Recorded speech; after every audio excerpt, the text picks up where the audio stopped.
शिंदे गुट को एक, अजीत पवार को कुछ नहीं, महाराष्ट्र में क्या होगा। नरेंद्र मोदी ने रविवार को तीसरी बार प्रधानमंत्री पद की शपथ ली। मोदी सरकार 3.0 में महाराष्ट्र के कई सांसदों ने भी मंत्री पद की शपथ ली। इन सांसदों में नितिन गडकरी, रामदास अठावले, मुरलीधर मोहोल, पीयूष गोयल, रक्षा खड़से और शिवसेना शिंदे गुट के सांसद प्रताप राव जाधव का नाम शामिल है।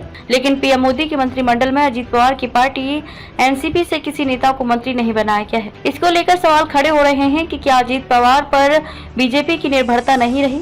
अजीत पवार की पार्टी एनसीपी ने महाराष्ट्र में बीजेपी के साथ मिलकर चुनाव लड़ा था, लेकिन दोनों को कोई फायदा नहीं हुआ। अजीत पवार का गुट सिर्फ एक ही सीट जीत पाया। अब मोदी कैबिनेट में अजीत पवार गुट को जगह नहीं मिलने से बड़ी सियासी उठापटक मस्ती दिखाई दे रही है। अजीत पवार गुट की कैबिनेट मंत्रालय की मांग, वहीं दूसरी तरफ इसके पीछे एक वजह ये भी बताई जा रही है कि मंत्री पद के लिए अजीत पवार की पार्टी एनसीपी के नेता प्रफुल्ल पटेल और सुनील तटकरे आपस में भिड़ गए, जिसको लेकर बीजेपी की तरफ से कहा गया कि वे पहले अपनी पार्टी की नाराजगी दूर करें। कहा जा रहा है कि बीजेपी की तरफ से अजीत पवार की पार्टी को राज्य मंत्री स्वतंत्र प्रभार पद का ऑफर किया गया था, लेकिन अजीत पवार कैबिनेट मंत्रालय की मांग पर अड़े थे। उसको लेकर अजीत पवार का बयान भी सामने आया है कि प्रफुल्ल पटेल पहले कैबिनेट में मंत्री रह चुके हैं, उन्हें स्वतंत्र प्रभार राज्य मंत्री का पद लेना ठीक नहीं लगा, इसलिए हमारी तरफ से बीजेपी को कहा गया है कि हम कुछ दिन और इंतजार करने के लिए तैयार हैं। इसके बाद हमें कैबिनेट मंत्रालय दिया जाए। छगन भुजबल को मंत्री बनाने की मांग। मंत्री पद के लिए सुनील तटकरे और प्रफुल्ल पटेल की जगह बंद छगन भुजबल को मौका देने की मांग की जा रही है। सुनील तटकरे और प्रफुल्ल पटेल के बीच विवाद को सुलझाने के लिए दिल्ली स्थित आवास पर